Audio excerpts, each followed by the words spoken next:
Aquest projecte va començar quan el meu marit i jo vam veure que a Brussel·les ho feien. A Brussel·les podies obtenir el diari de la data que tu volguessis, la data que buscaves, per la data de naixement d'algú, per un aconteixement, per lo que fos. Podies trobar el diari original del dia que tu buscaves. Això ens va agradar molt i vam pensar, mira, doncs ho podríem fer.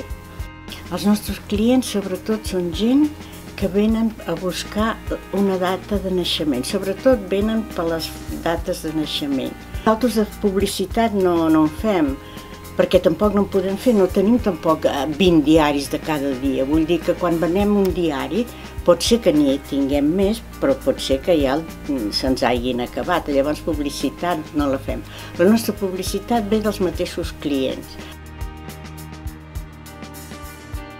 La nostra botiga és l'única botiga en tot l'estat espanyol físicament, o sigui, com física no n'hi ha cap més, som els únics. Els nostres diaris són originals, que hi ha molta gent que no s'ho creu. Es pensa que fem fotocòpies o que els editem de nou. No, són tots originals, tots van sortir el dia que està marcat a la seva portada.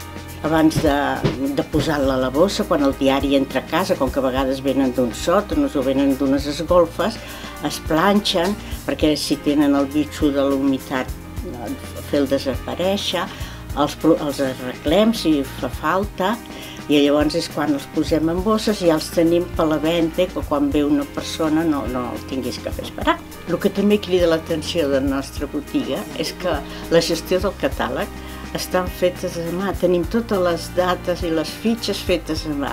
Com que quan vam començar ho vam començar a mà, continuem fent-ho tot a mà, que és una cosa que a la gent li sorprèn molt perquè diu a l'època que estem i encara nosaltres estem amb el llapis i la goma, però ens va bé i així continuem.